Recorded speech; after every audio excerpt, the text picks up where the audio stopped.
the young people that we know live in this country and they're going to inherit and be the next leaders. We are so proud of all of you. We are so proud of you.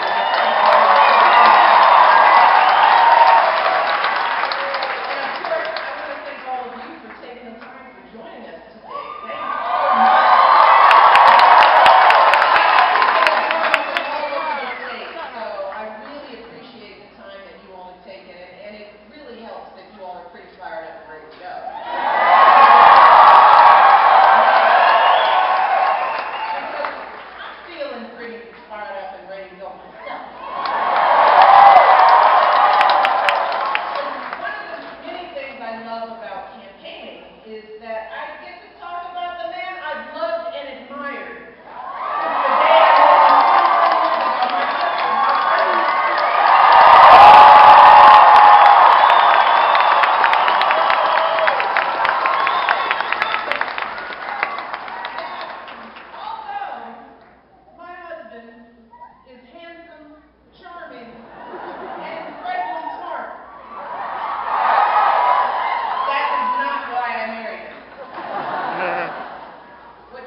It was his character. It was his heart.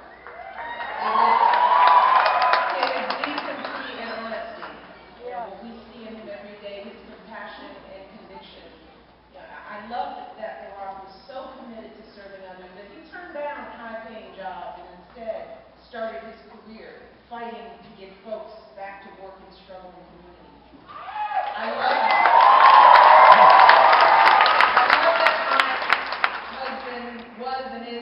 Devoted to his family, especially the women in his life.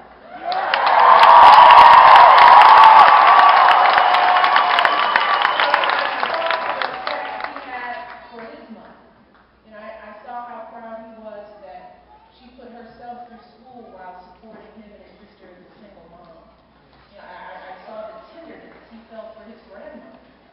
I saw how grateful he was that long after she should have retired, she was still getting up every morning, catching that bus to her job at the community bank, doing everything she could to support her family. And he watched as she was passed over for promotion simply because she was a woman.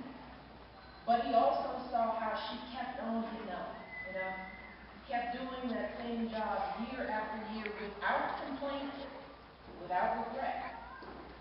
See, with Barack, I found a real connection because in his life story, I saw so much of my own. Growing up on the south side of Chicago, we always have some south siders everywhere. But, I watched my father make that same uncomplaining journey every day to his job at the city water plant. I saw how my father carried him with that same dignity. That same pride and determination in providing for his family whenever we could, always saving and sacrificing, so that my brother and I could have opportunities that he never dreamed of. And like so many families in this country, see, the thing is, our families weren't asking for much. They didn't want much. They didn't begrudge anyone else's success. They didn't mind that others had much more than they did. In fact, they admired it. That's why they pushed up. They simply believed in that fundamental American promise that even if you don't start out with much, if you work hard, if you do what you're supposed to do, then you should be able to build a decent life for yourself and an even better life for your kids and grandkids.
America where every child, no matter where they're born or how much money their parents have, every child should have good schools to come in the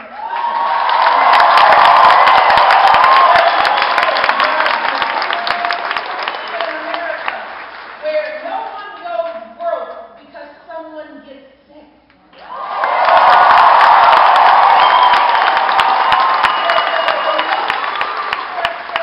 Because someone lost a job. Where we all understand that none of us gets where we are on our own. None of us. That there's always a community of people lifting us up. Where we treat everyone with dignity and respect, from the teachers who inspire us to the janitors who keep our schools clean.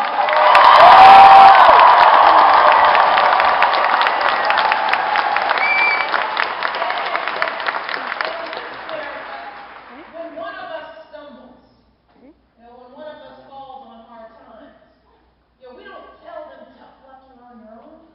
No, instead we extend a helping hand while they get back on their feet again. We believe that the truth matters.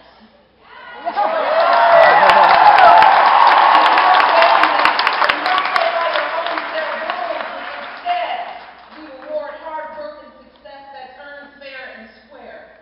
And finally, we believe in keeping our priorities straight. Because we all know good and well that cutting Sesame Street is no way to balance.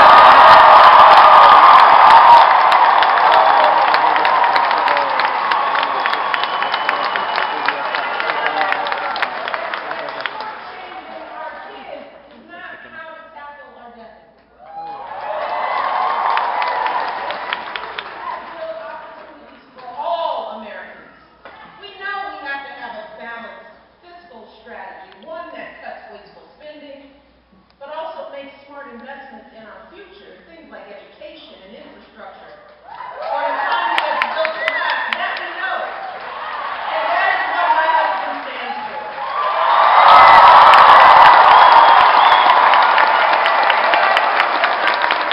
He has been working to build those his values. And let me tell you something, over the past 3.5 years as First Lady, I have seen up close and personal what being president really looks like. Let me tell you, I've seen just how critical those values are for leading this country. Now, I know pointing fingers. Instead of placing blame, your president got to work.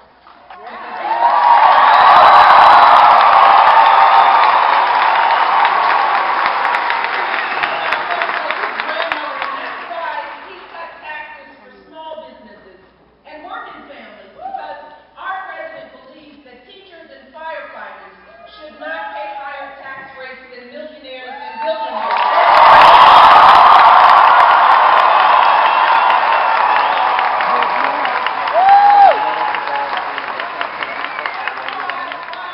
Some folks were willing to let the auto industry go under with more than 1 million jobs that would have been lost. See, Barack had the backs of American workers. He ignored the naysayers and fought hard to protect jobs for so many families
today.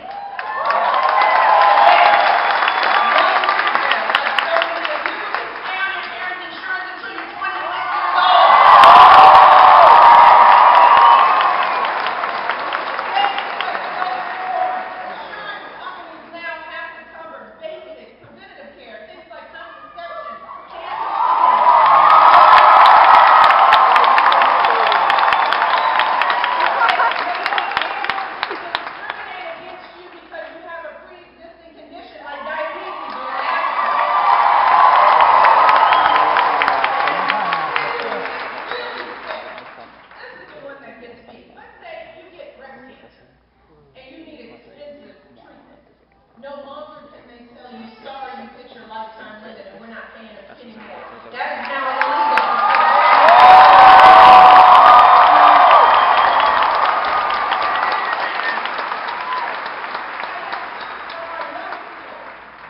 I've given you all the education you deserve. Let me tell you, Barack knows that, like me, and I know like so many of you, we never could have attended college, never, without financial aid.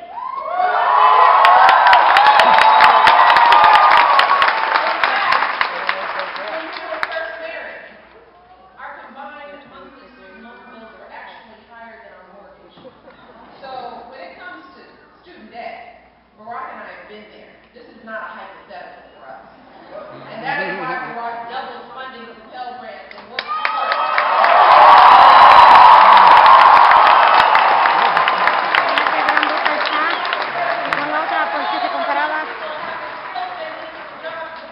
jobs that are going to drive this economy for decades to come.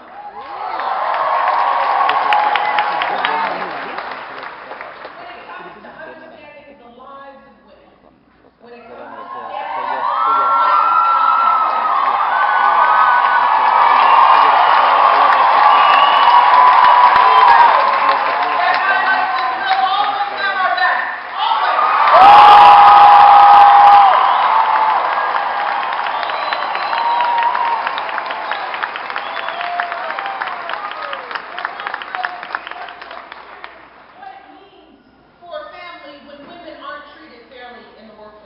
and today, believe me, as a father, he knows what it means to want our daughters to have the same freedoms and opportunities as our sons.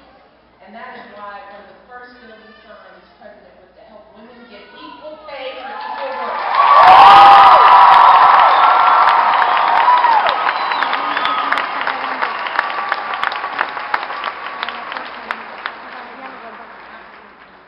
And that's why he will always fight to ensure that we as women can make our own decisions about our bodies and our health.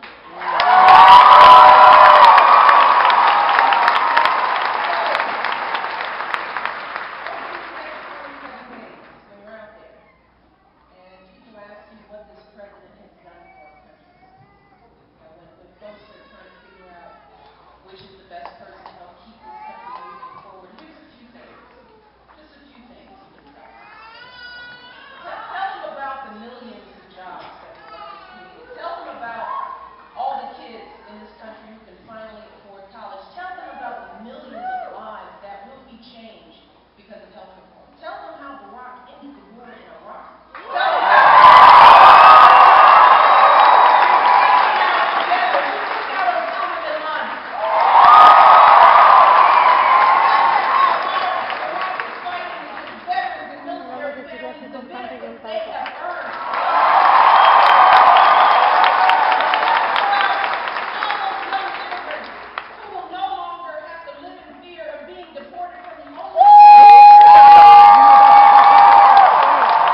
You know, Barack of all people knows that there are still too many people hurting in this country. He knows that there's plenty of work left to be done, plenty of families that need to be touched. And as President Clinton said, it's going to take a lot longer than 4 years to finish rebuilding an economy from the brink of collapse. But here's the thing. Together, slowly but surely, we have been pulling ourselves out of that hole we started in. We are steadily moving this country forward and making real change. So here's the thing we have to ask ourselves. Are we going to turn around and go back to the same policies that are we going to just sit back and watch everything that we worked for and fought for to just slip away? Or are we going to keep this country moving forward?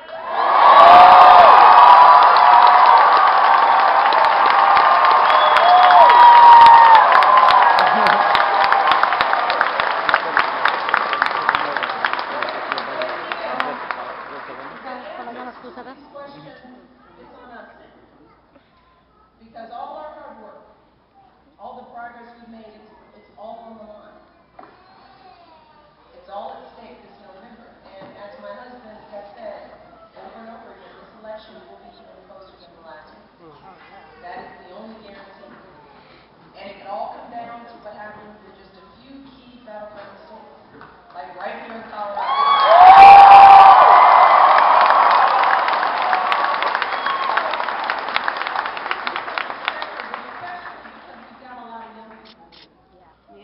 You know, I want to take you back to what happened in 2008.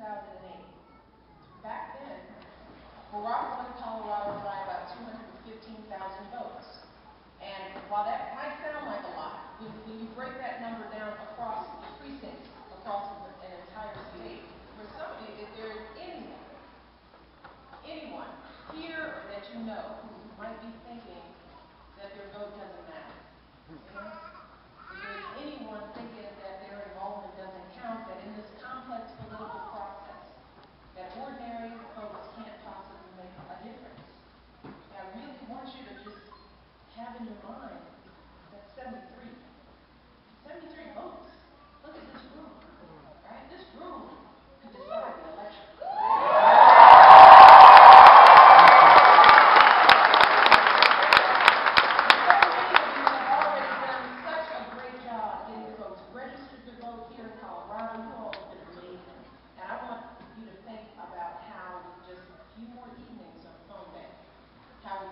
Weekends knocking on doors, you know, going around your school.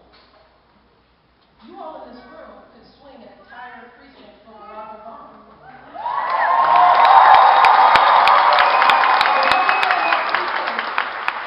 We will win the state, and if we win Colorado, we'll be well on our way to putting Barack Obama back in the White House.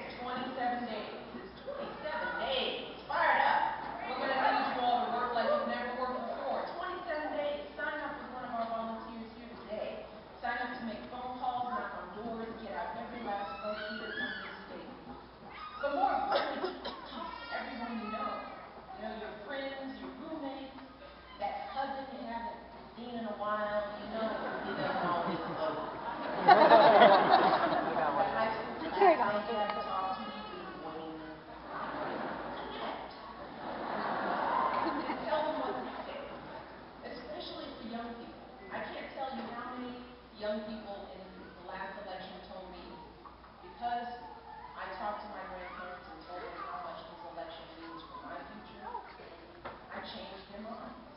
They voted for Barack. You know, really for the young people, this is the right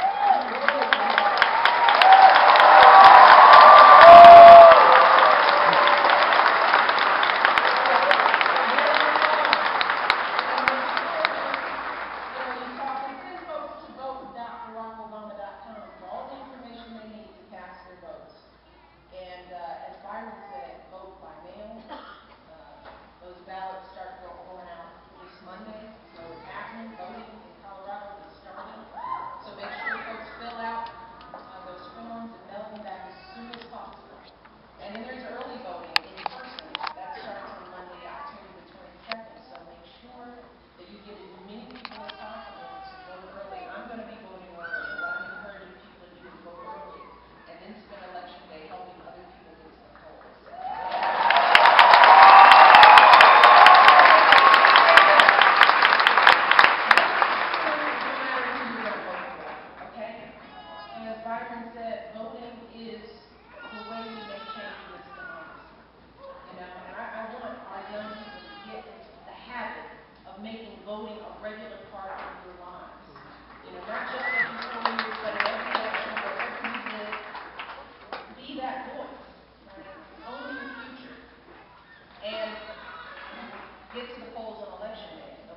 country.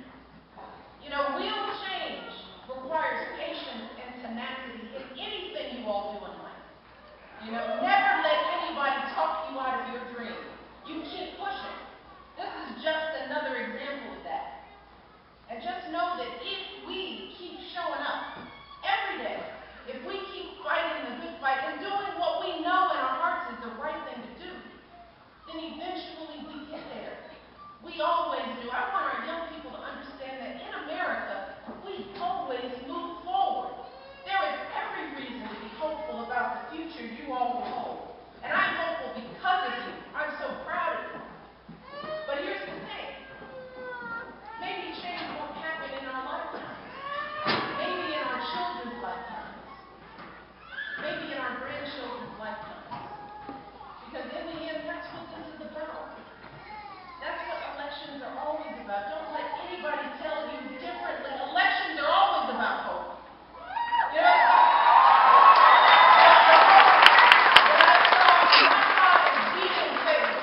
when he watched me cross the stage to get my college diploma, the hope on Barack's grandmother is what she felt in her heart when she cast her ballot for the grandson she loved and raised.